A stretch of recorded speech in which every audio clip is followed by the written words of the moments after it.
wanita hamil yang kena corona itu yang menunjukkan gejala itu di bawah 2%. Action. Conversation is on.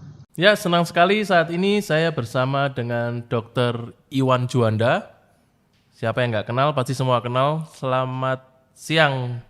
Selamat Saya siang, manggil Pak Dokter atau terserah lah. Pak Iwan aja? Pak Iyalah, Iwan. lebih enak ya.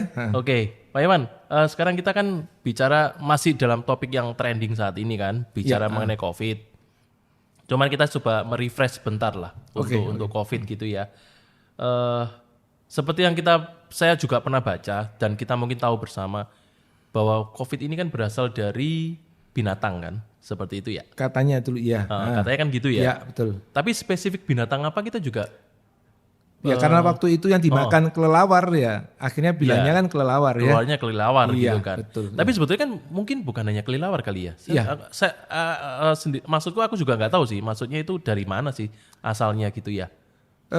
Memang dulu dicurigai memang karena virus ini hidupnya kan di hewan ya. Ya tidak melulu kelelawar sih, tapi karena mereka itu biasa makan hewan-hewan yang tanda kutip tidak lazim. Ekstrim gitu ya. Itu yang jadi kambing hitam. Terus makanya waktu itu Indonesia begitu yakin bahwa kita tidak akan tertular karena kita kan makannya sehat. Nah, kecuali yang di daerah itu tertentu ya. Sampai pasarnya sempat ditutup kan. Jadi itu yang membuat akhirnya juga kita salah kaprah juga ya.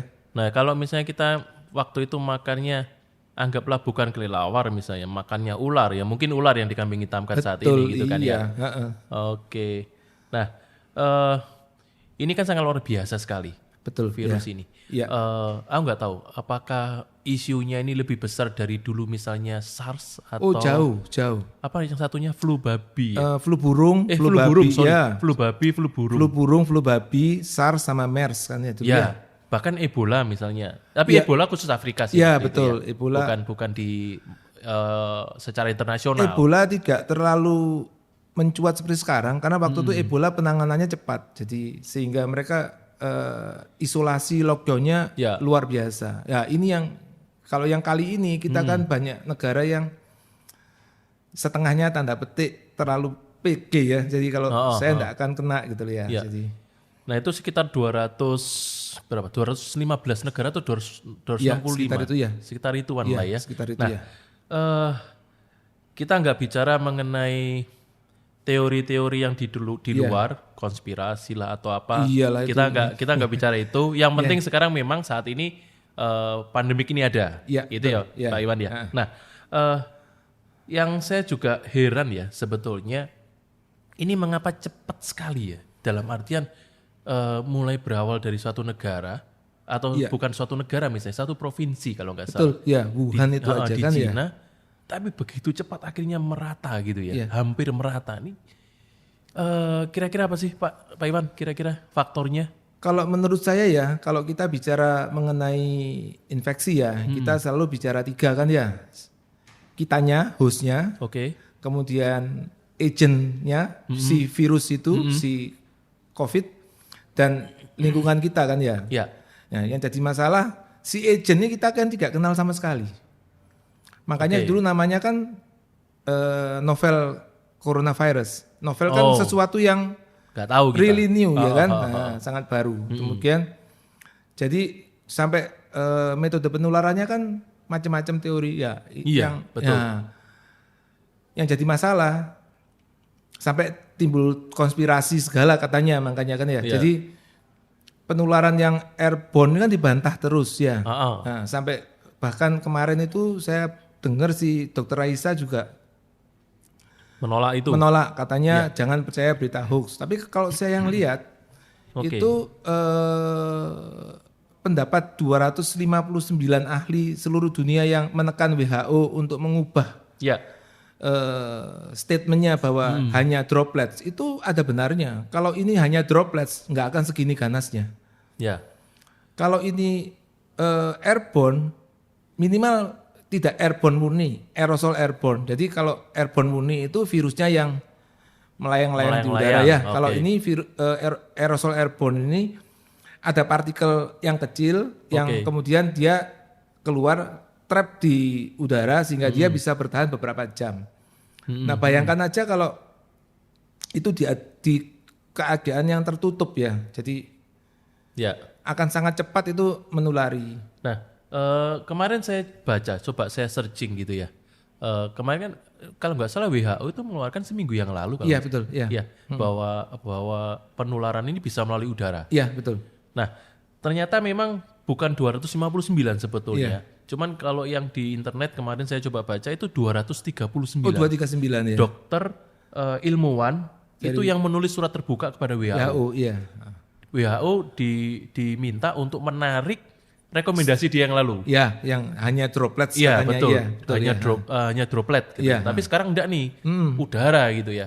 Nah, yang aku baca juga bahwa ukuran yang dipakai itu 2,5 milimikron kalau nggak salah. Iya. Kalau nggak salah ya, betul.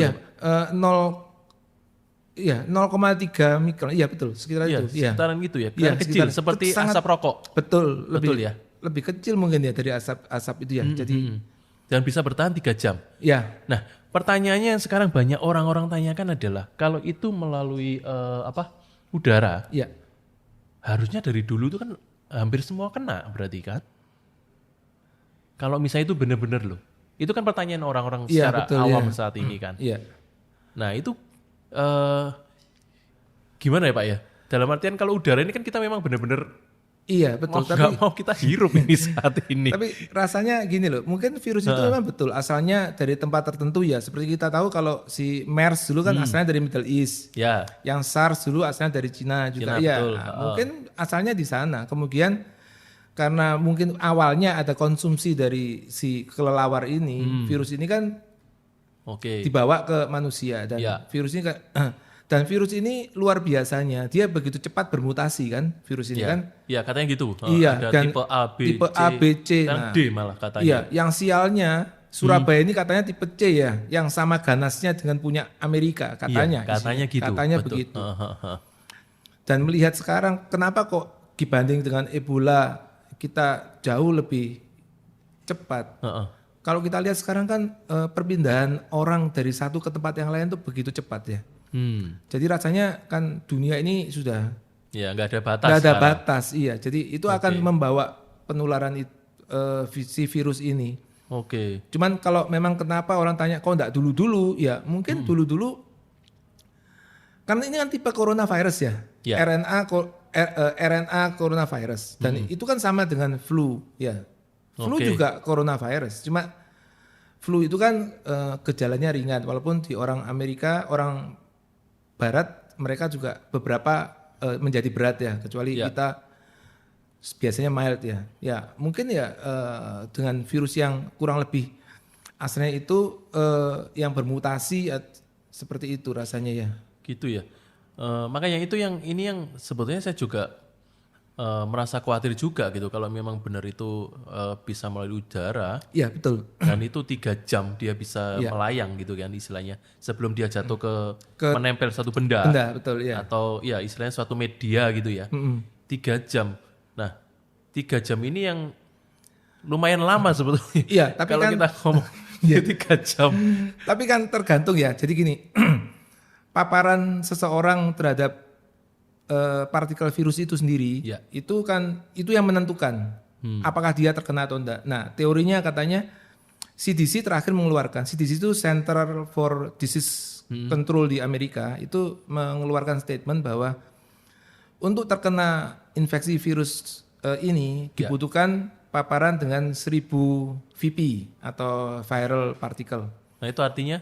Jadi kalau kita terkena 1000 viral particle itu akan membuat kita berisiko untuk terinfeksi yang kita hirup. Nah, sekarang kita lihat aja kalau kita ngomong begini, itu kalau ngomong biasa itu kira-kira 20 VP per menit.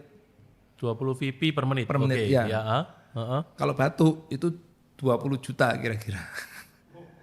Iya, luar biasa. 20 juta. Sebentar, kalau bersin? Sama. 20 juta. Ya, jadi kita butuh 1000. Nah, kalau kita ngobrol dengan seseorang less than 45 minutes, berarti mestinya walaupun orang itu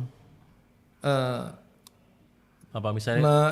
Dia OTG ya. Kalau dia less than 45 minutes mestinya kita cukup aman. Apalagi kalau kita jaga jarak dengan 1 meter. Tapi kan katanya dropletnya istilahnya bisa meloncat itu bisa bahkan 3 meter. Saya nggak tahu.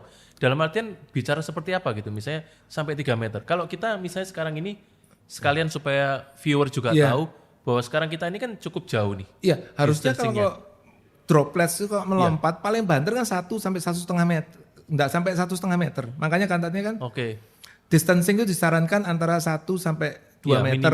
Minimal 1 meter. Kalau really droplets itu enggak akan bisa melewati itu. Tapi yang bahaya kalau tadi yang micro droplets itu trap di dalam udara.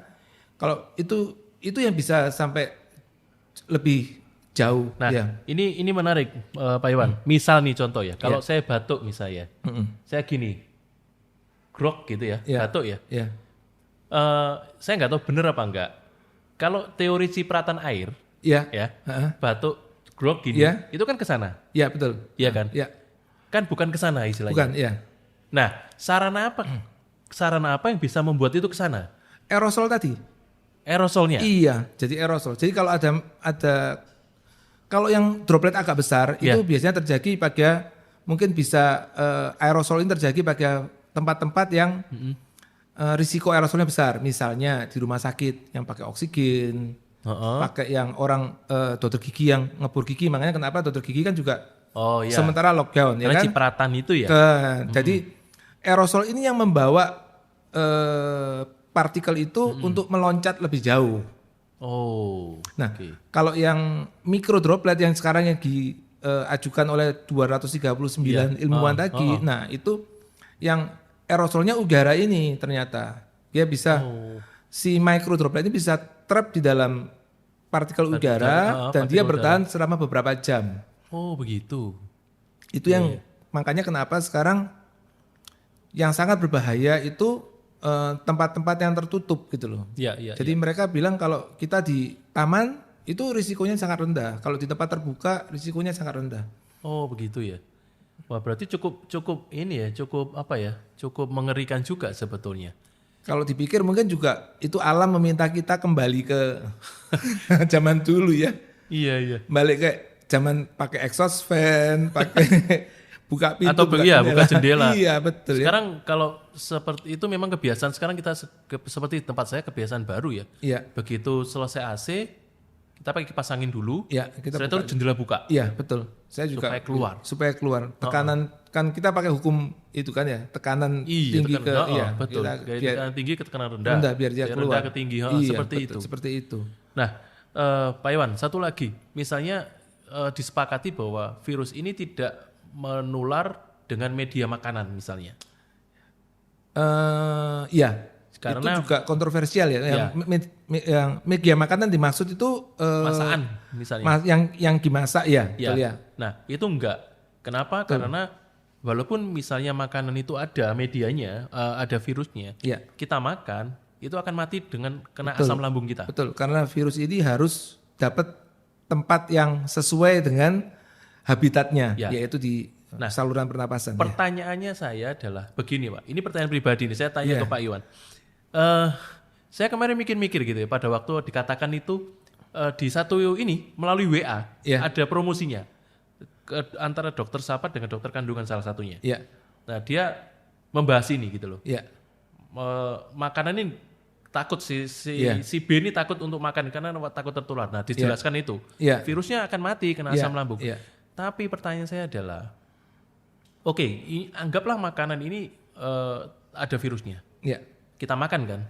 Tapi masalahnya kan melalui tenggorokan dulu, nggak langsung ke lambung. Nah kalau dia nyangkut di tenggorokan kan kenapa kita Pak? Gimana Pak Iwan?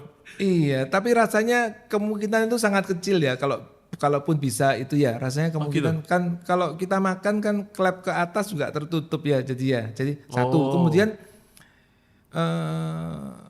kan virus ini kan butuh kan kita enggak tahu berapa banyak VP yang ada di dalam tapi rasanya kalau kita makan aja mestinya, walaupun dulu pernah ada isu juga kan katanya di kotoran itu kan dideteksi ada virus. Betul. Tapi nyatanya kan tidak pernah penularan seperti tifus atau yang diare itu kan kita enggak pernah lihat. Jadi Jadi rasanya kita tetap berpegang bahwa ini memang utamanya droplets. Ya. Tapi dropletsnya bisa yang makro ataupun mikro, yang murni pure droplets kemudian batuk dihirup oleh orang lain atau jatuh ke bawah, kemudian virus ini bertahan hidup di meja di mana dipegang, kemudian orang itu misalnya mengusap mata atau hidung terus itu masuk ke dalam. Oke, satu lagi pertanyaan Pak Iwan mengenai hal ini mengenai media penularan sebelum kita ke pertanyaan selanjutnya yang lebih fokus lagi. Kalau meludah, Pak? Kalau meludah kok sampai sekarang kita belum terbukti. Kecuali kalau kita meludahnya kan kadang sambil batuk ya. Jadi kalau yang dikeluarkan, nah ini pernah saya ini hampir rasanya saya ini pernah hampir bertengkar dengan orang gara-gara orang itu meludah, gitu di jalan. Dia nggak batuk sih, cuma tiba-tiba meludah aja sih. Tapi bagaimanapun kan partikel ludah yang di mulut itu kan berhubungan juga dengan nafasnya dia, gitu loh. Jadi pasti kalau memang dia OTG ada virusnya di sana kan, karena virus ini kan hidup di media yang tanda petik basah kan dia nggak bisa di yang kering gitu. Jadi walaupun ada beberapa yang bilang katanya di besi bisa beberapa jam, malah ada yang bilang beberapa hari di logam Itu saya juga nggak ngerti. Kain itu 4 jam 4 jam kalau nggak salah. Besi bisa cukup lama. Nah itu kan makanya ini gara-gara si novel ini kan kita sampai sekarang kita menerka-nerka.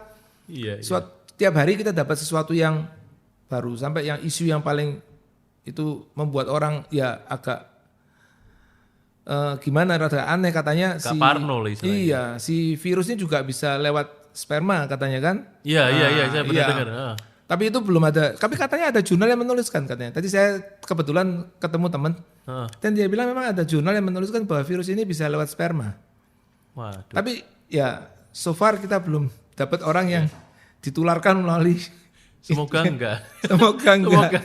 Bahaya suami istri, asli Pak, bahaya makanya. Pak. Oke, nah Pak Iwan, sekarang berkaitan dengan profesi Pak Iwan nih, dokter kandungan. Kalau itu melalui udara, melalui udara, ataupun droplet atau apalah. Betul. Nah, yang saya baca kemarin adalah resiko ibu hamil terkena COVID itu dia akan lebih banyak mengalami sesak napas, pneumonia kalau nggak salah. Iya, betul. Benar itu ya? Iya. Nah, itu hubungannya gimana Pak? Jadi gini, pada ibu hamil itu kan ada beberapa kondisi Memang beberapa pendapat mengatakan bahwa keparahan pada wanita hamil tidak berbeda dengan pada kelompok masyarakat yang lain Tapi kita tahu bahwa pada wanita hamil itu sistem kekebalan tubuhnya berubah. Karena janin yang ada di dalam tubuhnya itu kan benda asing, bukan punya dia kan, campuran dengan partikel suaminya, sehingga tubuh harus mengkondisikan kekebalannya agar tidak menolak si janin, sehingga otomatis kekebalan tubuhnya akan menurun, sehingga dia lebih mudah terpapar dengan infeksi apapun. Satu. Kemudian dengan berkembangnya rahim itu kan akan menekan otot ini, diafragma ini, bagian bawah paru-paru yang perbatasan antara perut dan paru-paru kita, diafragma. Untuk bernafas. Nah, kalau itu terhambat pernafasannya, diafragmanya, kan bernafas menjadi lebih sulit. Makanya sebagian besar orang hamil kan ada keluhan sesak napas yang dianggap fisiologis, fungsional, yang tidak ada kelainannya hanya karena kehamilannya. Ini yang memperparah gejala pneumonia pada wanita hamil. Jadi itu memang benar ya, faktor resiko tertinggi adalah pneumonia ya? Kalau yang tertinggi memang, tapi kalau gejala terbanyak yang kita temukan itu demam dan batuk Nah, itu apakah bisa dalam artian apabila si ibunya ini ada positif, bisa menjalar ke janinnya enggak Pak Iwan? Nah, ini masih rame sampai sekarang juga Jadi apakah transmisi vertikal dalam arti dari ibu ke rahim, kemudian ke janinnya lewat plasenta, itu apakah Bisa, itu masih kontroversi. Tapi ada yang mengatakan bahwa ya, ada yang mengatakan bahwa sampai sekarang belum terbukti pada janinnya.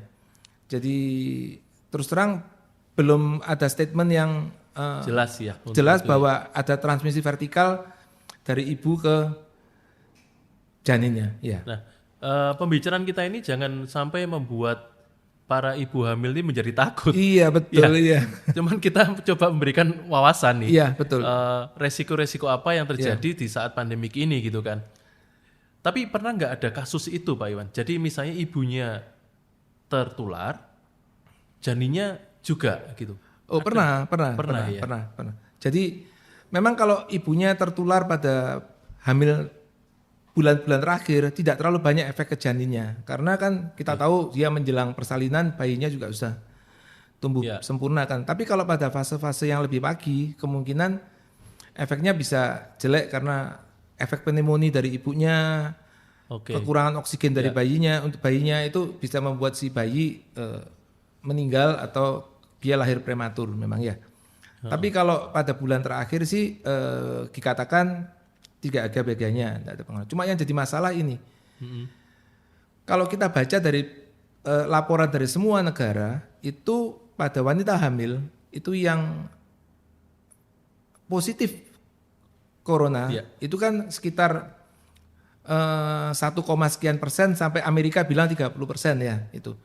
Nah dari mereka yang positif itu cuman sekitar 2% yang menunjukkan gejala. 1 sampai.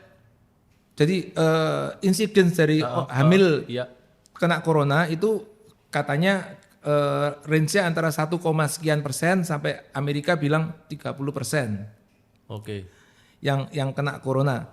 Nah, yang jadi problem bahwa wanita hamil yang kena corona itu yang menunjukkan gejala itu di bawah 2%. Justru di bawah 2%? Iya, 18% kira-kira itu tanpa gejala. Jadi itu yang membahayakan semua pihak ya, termasuk suami, termasuk dokternya. Nah, jadi memang disarankan pada orang hamil itu diharapkan menjelang persalinan itu dia memeriksakan ya minimal pemeriksaan rapid dan PCR ya. Dan makanya jangan kaget, ibu-ibu jangan parno gitu. Kalau waktu menolong persalinan normal terutama, seksio juga, itu si dokter kandungan pasti pakai hazmat, dia pakai APG level 3. Karena risiko si wanita hamil kalau dia terkena COVID itu cuma 2%, yang 1, sekian persen katanya malah yang ada gejalanya. Sebagian besar tidak ada gejalanya. Jadi kalau yang saya baca terakhir angka wanita hamil yang kena COVID itu kalau di rata-rata sekitar 20%. 80% itu normal, 20%-nya itu yang positif COVID. Itu Indonesia atau dunia? Data di kita itu rada nggak jelas ya. itu yang kadang data dari kita jurnal dari luar ya, dari ahli ya. Kalau data di kita itu kita sendiri berapa sih kira-kira Pak?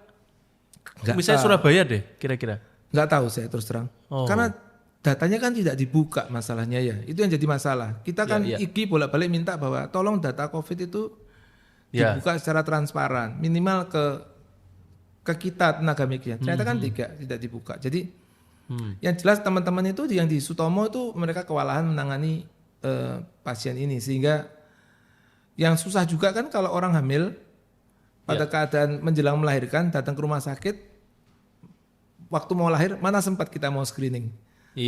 Sudah keburu tidak kesakitan. Makanya kalau medianya misalnya Pak Iwan, medianya itu melalui darah, bisa ya?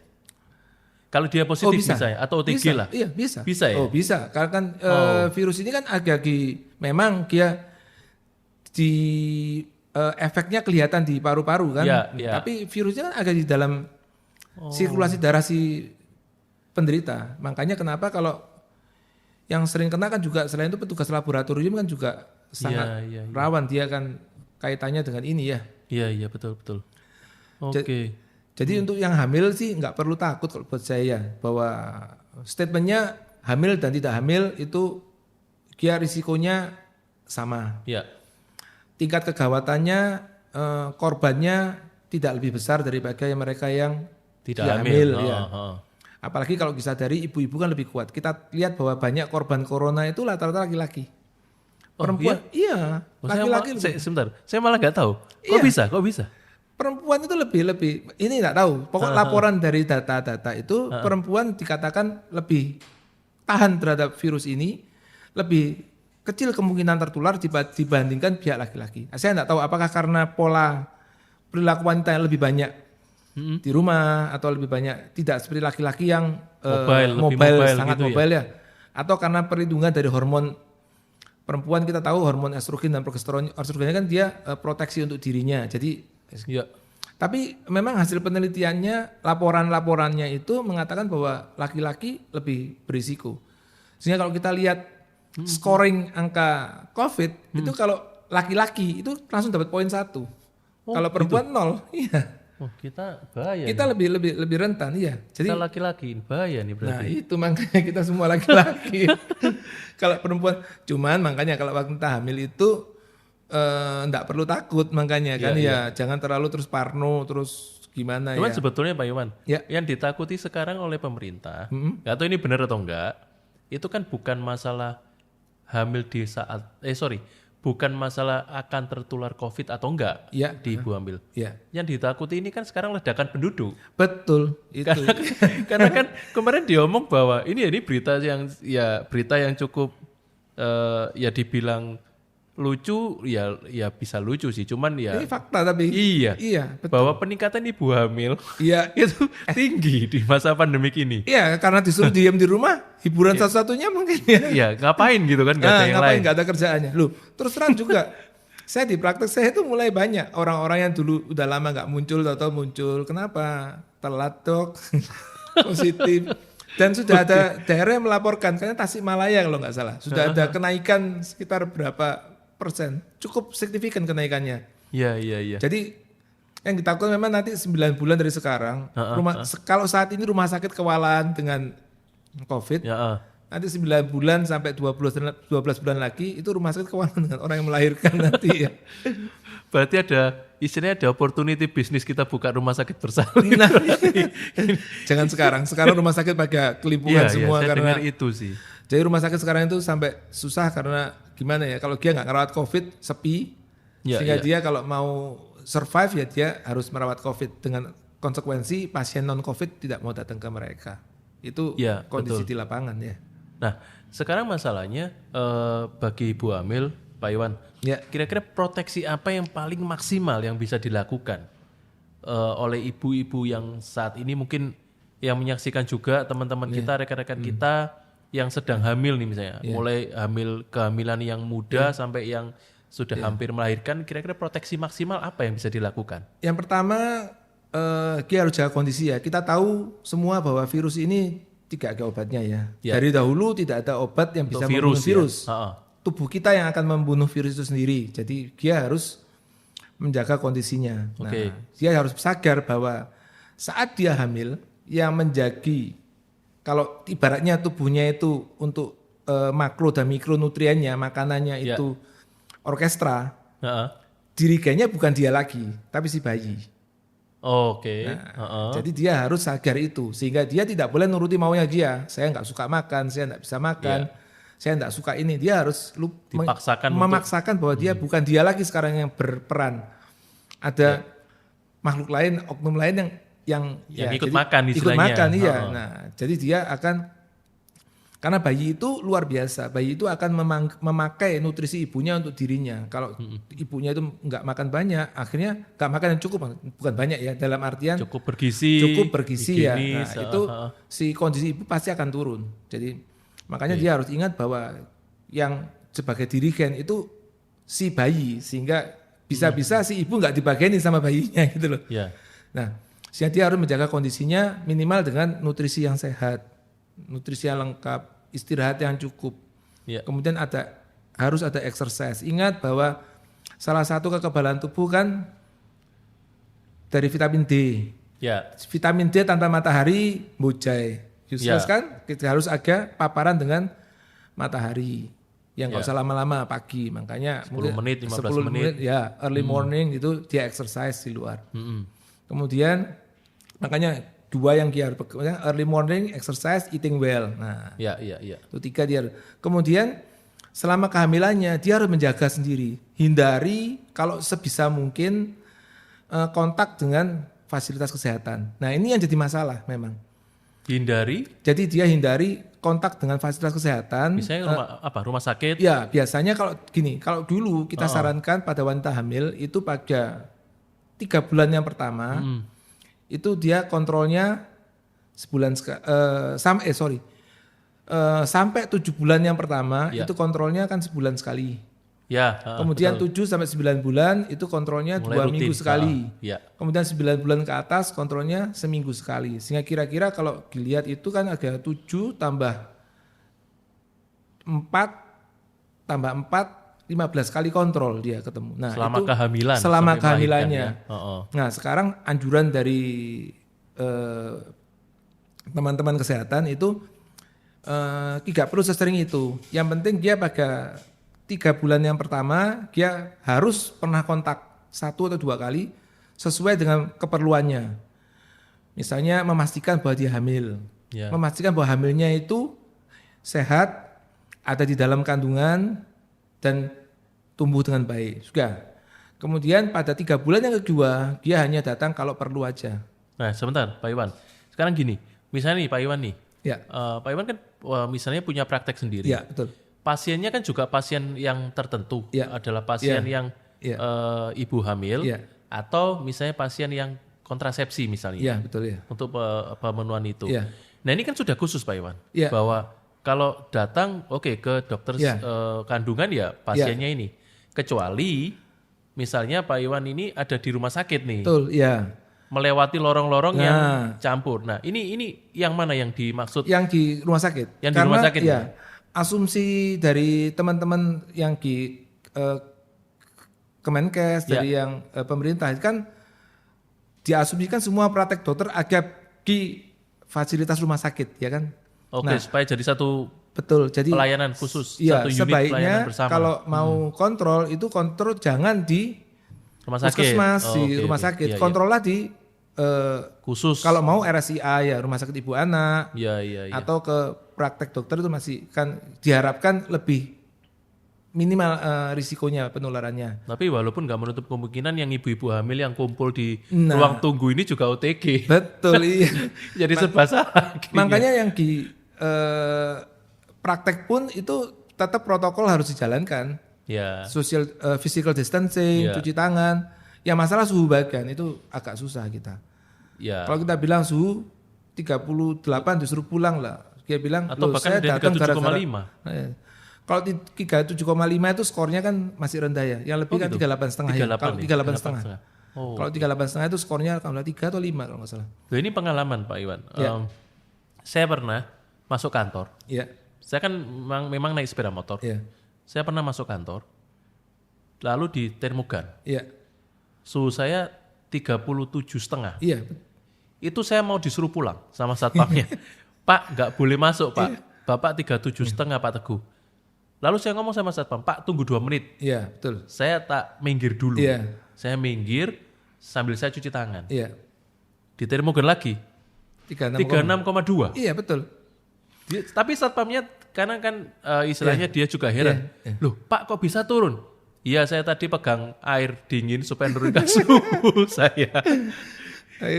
Nanti malah disuruh pulang gitu.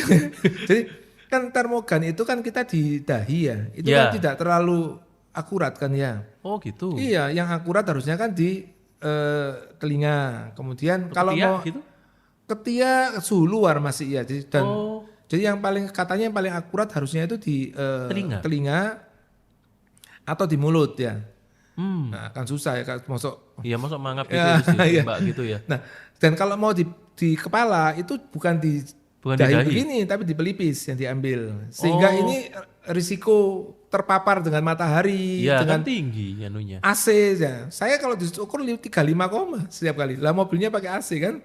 Sentrong AC begitu turun tembak Pak 35,2 ya, kan. Oke, coba Senin besok saya coba sih telinga ya. Kalau telinga alatnya khusus. Oh, bukan ditembak itu ya? Nggak bisa. Alatnya kalau telinga itu bisa dengan alat infrared yang sama, tapi agak seperti alat di depannya yang ditempelkan sehingga masuk ke dalam lubang telinga. Kemudian itu yang ditembakkan. Itu. Oh, berarti kalau dahi bisa ya? Dahi bisa di pelipis. Makanya. Oke. Dan kalau saran saya kan dahi ini selain memang lebih akurat, tidak kontak dengan matahari, dengan lebih sopan juga ya, Mas. Iya. Berarti kalau ke mall kita coba ya, minta pelipis berarti. Iya. Tembakin pelipis. Iya, gitu. Tembakin di pelipis. Kan lebih akurat di pelipis. Iya. Oke, wah ini pengetahuan baru nih yang kita juga, saya juga baru tahu nih. Iya, saya juga baru tahu beberapa waktu yang lalu soalnya. Ternyata saya kan tanya, loh kok di samping Mas? Iya. Oh iya, soalnya ini lebih, ya memang juga secara logika juga lebih betul kan juga ya. Jadi, gitu. Ya. Nah, Pak Iwan, sekarang sedikit aja kita menyinggung masalah kasus positif ya untuk anak-anak.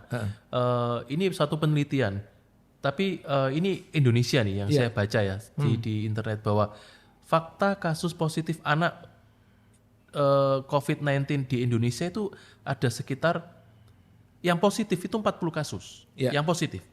Tetapi yang PDP itu 200 kasus. Ini juga lumayan cukup besar. Lumayan besar dibanding dari statement yang katanya anak-anak susah kena. Iya. Nah ini 200 kasus itu PDP. Ini di akhir Juni 2020 kemarin. Iya. Itu jadi 40 yang terpapar, yang COVID memang positif. Yang positif confirm ya. Yang 200 justru yang PDP. Nah ini kan yang bahaya sebetulnya. Ini berdasarkan data dari IDAI, Ikatan Dokter Anak Indonesia. Nah, berarti kan sebetulnya kita juga udah nggak bisa main-main lagi lah dengan kondisi gini. Iya, betul. Kita dulu kan selalu mencari excuse ya. Katanya kalau anak-anak itu lebih aman karena katanya virus ini harus ada reseptor ACE yang sebagai tempat masuknya kan. Dan pada anak-anak itu belum sempurna. Tapi nyatanya buktinya pada anak-anak juga banyak. Saya juga dapat pasien saya sendiri. Kalau melihat kemungkinannya ibunya tertular dari anaknya kelihatannya. Oh gitu. Jadi iya kan di beberapa kasus Surabaya juga sama, satu keluarga kena semua. Keluarga kena semua. Anak-anaknya juga kena. Iya. Makanya yang kita harapkan itu keterbukaan ya mestinya ya. Kalau orang-orang itu kalau memang ada kontak atau dia risiko, jangan malu gitu loh. Bilang kalau saya ada risiko gitu. Makanya saya tidak setuju kalau ada sekolah yang cepat-cepat buka gitu loh. Iya. Karena kita tahu gimana caranya anak TK disuruh physical distancing, suruh diem. Yang ada ketemu rangkulan, kejar-kejaran, pukul-pukulan. Nah kan nggak bisa dilarang. Nah itu kan risikonya terlalu besar yang harus diambil kalau itu cepat-cepat dibuka ya. Dari diskusi kita saat ini, pembicaraan kita ini Dr. Iwan, berarti saat yang paling sebetulnya fokus penting adalah kita proteksi diri kita masing-masing. Betul, iya. Gitu. Jadi seperti tadi saya bilang kan, faktor dari infeksi ini ada 3 kan, host, agent, sama environment. Agent kita tidak bisa kontrol, makanya berdamai dengan corona itu istilah yang agak absurd buat saya. Gitu ya. Kita damai, coronanya nggak mau damai, coronanya nyerbu terus kan. Kalau damai kan masing-masing senjata-senjata. Betul, kan. Analoginya gitu sih harusnya, kalimat damai. damai. Kalimat damai ini kan kita yang damai, kita diem, membiarkan corona ada di sekitar kita, tapi corona menghantam kita terus kan. Ya nggak damai kalau buat saya. Nah, jadi kita nggak bisa mengendalikan si virus ini. Kemudian faktor yang kita bisa kendalikan ya faktor environment yang tidak bisa 100% kita kendalikan. Kita nggak bisa mengendalikan orang banyak. Kita nggak bisa maksa kayak ya kan. Yang kita bisa kendalikan ya kita sendiri. Nah, proteksi diri sendiri ini yang paling penting buat saya. Jadi ya anjuran pemerintah itu sudah luar biasa. Germas itu gerakan masyarakat hidup sehat itu yang padahal itu sudah ada sebelum ada COVID ya. Betul. Jadi kalau dibilang new normal, rasanya ini bukan new normal ya. Kalau kita bilang ini kita adaptasi ke kebiasaan yang dulu sehat sudah yang ada. baru, kebiasaan adaptasi ke kebiasaan baik, kebiasaan sehat gitu loh. Jadi ya tetap kuncinya physical distancing. Kemudian kalau tidak perlu jangan keluar, sudahlah jangan keluar. Terus kemudian nah ini kebiasaan cuci tangan, ini yang susah memang. kita tahu virus ini mati dengan sabun. Makanya itu sabun apapun ya? Iya, sabun apapun. Oke. Jadi kayu putih mati sih kalau virusnya dipegang, dipukul sama botolnya minyak kayu putih ya. Tapi kalau mati dengan kayu putih kok saya juga masih ragu-ragu. Kementan lagi kan ya? Ya kita enggak boleh. Ya mereka penelitian silahkan lah. Siapa tahu juga emang ada hasilnya ya. Tapi yang jelas terbukti itu sabun. Karena lapisan luar dari virus ini akan larut dengan sabun. Nah, kalau lapisannya itu mati, hilang, virus akan mati. Intinya akan mati. Masalahnya cuci tangannya itu bukan sekedar cuci tangan biasa. Ada 7 langkah, dan 20 detik. Nah itu. Kemudian yang ketiga juga tambahannya 5 momen ya kalau buat kita ya. Tapi kalau mungkin kita bisa pakai patokan cuci tangan kapan? Setelah sentuh sesuatu, setelah keluar, pokoknya ada risiko paparan dengan virus ya kita harus wajib cuci tangan minimal sanitizer. Tapi cuci tangan akan lebih efektif dibanding sanitizer ya, karena sanitizer pakai alkohol aja. Nah yang ketiga masker. Masker harus pakai masker yang betul, makanya ya kita tahu kalau di luar sih masker kain, masker medis itu cukup. Tapi kalau di rumah sakit itu buat saya maskernya harus masker yang betul-betul kegap ya. Kita enggak bisa meminta semua masyarakat pakai masker yang standar seperti KN95, N95. Nanti rumah sakit yang enggak punya masker karena kan itu bahannya heboh. Heboh. Nah, jadi mereka tetap pakai masker biasa, masker kain atau masker sudah, tapi depannya ditambah face shield, ya kan? Sehingga tetap terlindungi tertular dari orang lain ataupun kita menulari orang lain. Jadi sampai ada analogi kemarin kan, kalau kita pakai masker, ada orang bilang kan, saya mending pakai face shield tapi enggak pakai masker, kan tertutup, kan? Apalagi face shield yang sekarang kan banyak yang modis ya, jadi kan supaya tahu itu Teguh, itu Pak Titus ya kan. Kalau enggak kan dari jauh sopo itu ya, cuma kelihatan matanya ketutup. Nah tapi kita tahu bahwa face shield tanpa masker itu enggak cukup. Itu kalau wanita ibaratnya kan dia pakai rok yang lebar, kemudian di tempat yang berangin, tapi enggak pakai celana dalam katanya ya. Jadi mau tidak mau masker itu mutlak harus dipakai. Kacamata cukup? Enggak cukup kacamata ya. Kacamata itu ada celahnya di samping-sampingnya. Itu yang membuat virus masih bisa masuk ya. Berarti intinya adalah mari sama-sama kita ini saling menjaga, diri kita. Tapi di samping pada saat kita menjaga diri kita juga melindungi orang lain, menjaga orang lain supaya enggak tertular. Oke, terima kasih banyak Pak Iwan untuk informasi yang saya kira ini sangat berguna. Walaupun saat ini kita kadang ada orang, loh mana virusnya, nggak ada virus. Ya memang nggak ada. Kita nggak kelihatan. Kita nggak tahu virusnya ada di mana. Bisa di samping kiri kanan atau benda gitu. Masalahnya kita nggak tahu musuhnya itu ada di mana kan ya. Jadi istilahnya ya kita tidak menantang, tapi kita lebih baik menjaga diri kita dan jaga orang lain. Seperti itu. Dan jangan terlalu parno berlebihan ya. Jadi kita tahu kalau kita itu betul-betul distancing sosial yang maksimal, nggak keluar sama sekali, itu juga nggak baik ya. Kita perlu juga imun respon yang bagus tubuh kita dengan terpapar sedikit di luar oleh sinar matahari, mungkin paparan virus yang di bawah 1000 VP tadi, mungkin agak. Jadi paling nggak kita membentuk kekebalan tubuh kita sendiri. Kalau nggak nanti waktu suatu saat sudah terjadi imunitas massal atau herd immunity, kita yang sembunyi semua, ini yang rentan malah gampang kena. Jadi kita tetap hidup yang wajar, tapi dengan ekstra hati-hati, tanpa ketakutan yang berlebihan. Itu waspada boleh, tapi jangan paranoid. Betul, itu kan ya istilahnya. Oke, terima kasih banyak Pak Iwan untuk waktunya. Sama-sama. Mungkin nanti pada saat ke lain kesempatan kita bisa membahas hal-hal kesehatan yang lain. Oke, terima kasih banyak Bapak Ibu saudara sekalian sudah menyaksikan. Tuhan memberkati. Cut. Conversation is off.